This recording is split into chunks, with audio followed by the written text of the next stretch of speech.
Hey, good morning, everybody, and welcome to ITHive.org's Saturday Morning Tech Show, episode 77 for, what are we now?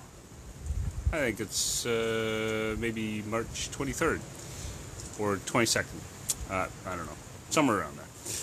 Anyway, it's Saturday morning and it's time to talk tech. So listen, today, episode 77, we are going to talk about Google Play. I'm particularly right now currently very annoyed with Google Play, and I'll explain to you why. And then also edge computing, which is not a new concept, but a new term, of course, like us in the tech industry like to do. But anyway, we'll talk about those two things. So, first off, Google Play. I have all my music library from my entire life up in the cloud in Google Play, right? I've trusted this, and it's still there, of course, right? However, and I kicked myself for this because I've been caught with this before, and this time I thought I had it licked, but I should have checked, knowing that, what I expect software to do and software developers to do and act in the best interest of the people using the software would just logically happen. But in Google Play's world, they have failed us again, and still, right? So, for those of you out there, one thing I did this time, so I got a new phone, right? I always had my Google Play library on my SD card. So when I was moving my stuff over to my new phone, I took my SD card out, popped it in the new phone, did the transfer of everything, told Google Play, hey, music library on the SD card, which is, the external storage, right? Which in a sense is really internal, but, aside from the phone's internal memory. And I thought, well, okay, everything will be fine, right? And I didn't do anything more with the settings. Now, I listen to music a lot when I'm driving around, and all of a sudden I got an alert from my provider saying I'm out of data. And so I looked into it, and sure enough, Google's happily downloading all my music over my cell phone network. Google, why is that the default setting? Why? Right? Why would you deploy an app, set it up, and the default setting be, hey customer, you're going to be really annoyed with my software because I'm going to cost you money if you're not paying attention? Why?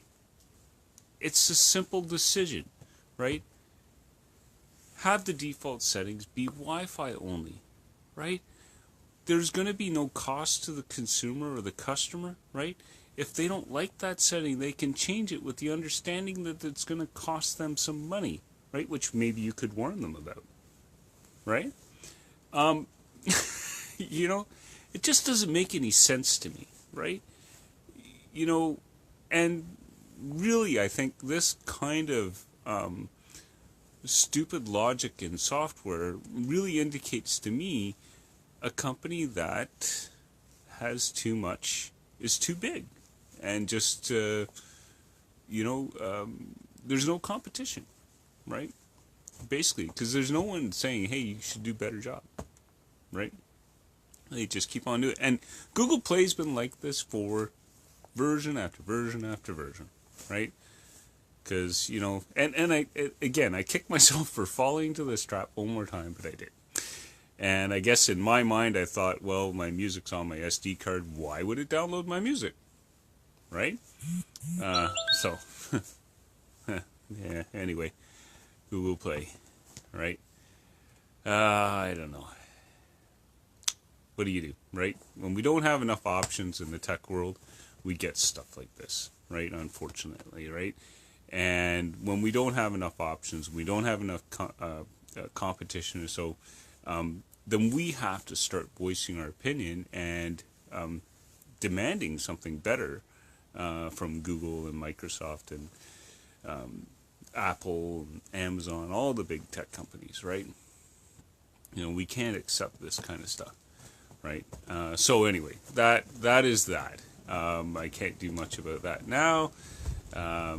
It's a little annoying, and now, of course, I don't know what Google Play is doing. It just won't play my music at all. So, and I can't seem to fix it. But anyway, I will find a solution because that's what I do. But Google, you're really annoying me this morning and questioning my loyalty with you at this moment. Anyway, the other thing we talk about here is edge computing. So, I've been in the tech industry for a lot of years, and I don't want to date myself too much, but when I started, I was working on mainframes, right? The advent of the PC and stuff like that was coming into play, right?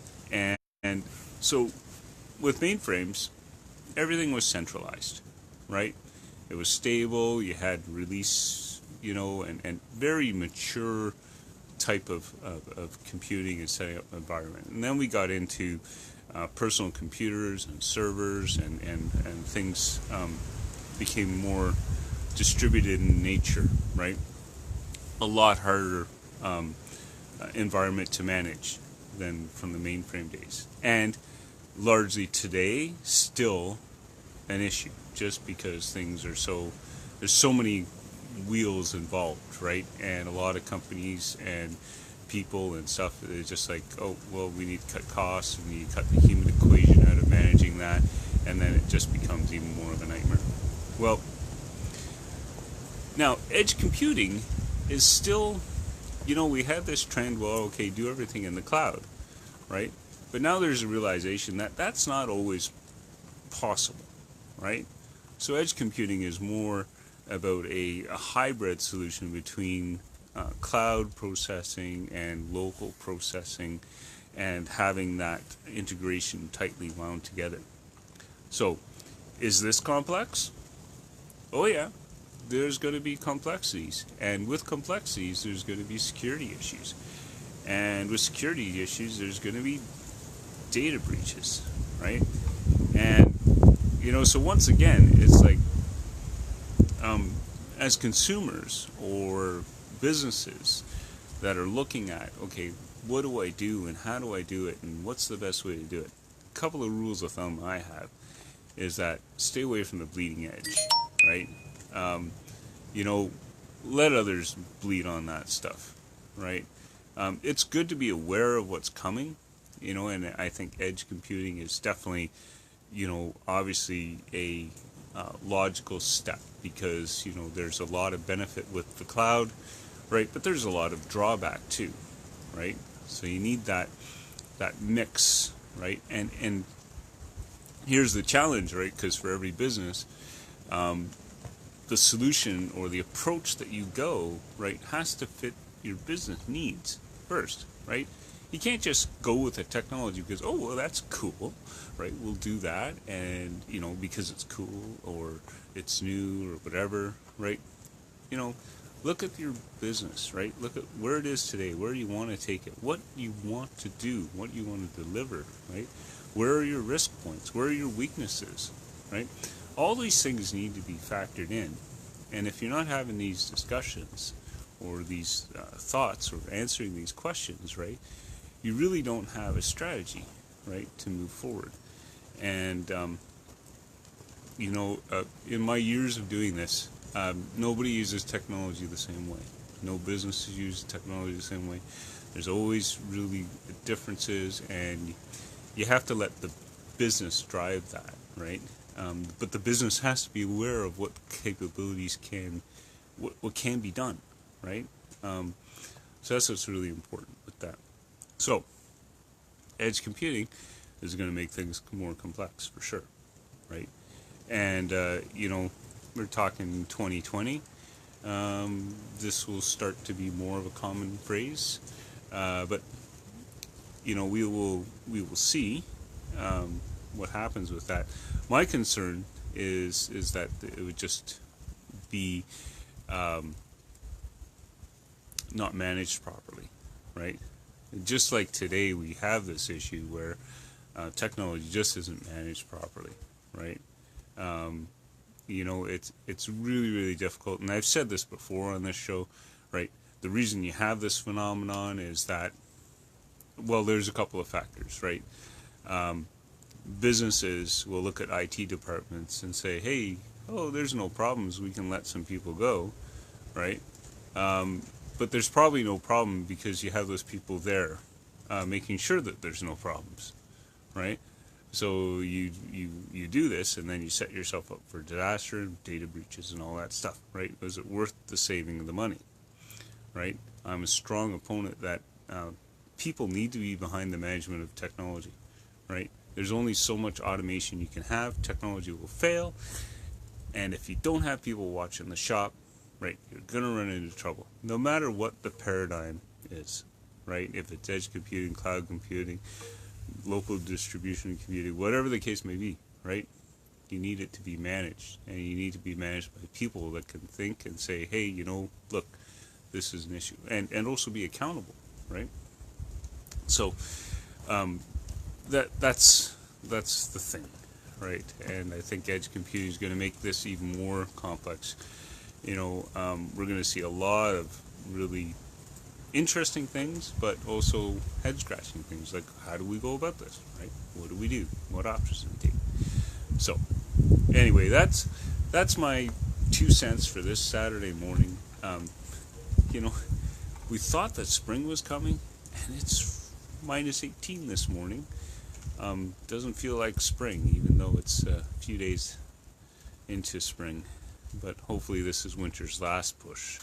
And hopefully next Saturday I'm out here in shorts and a t-shirt. But I don't know. All right. Anyway, that's the end of today's show. And like always, share, comment, ask questions, right? If there's interesting things you want to know about or so, and you haven't watched this live, even during the live broadcast, I'm totally okay with people asking questions. It's meant to be a discussion, and so don't be shy. Ask. All right. And yeah, we will talk to you all later. And of course, like always, anyone that is looking for good IT support that supports the human being behind the computers, that's what we do. All right. So for this Saturday, I'm signing out, and we will talk to you next Saturday at 10 o'clock Eastern.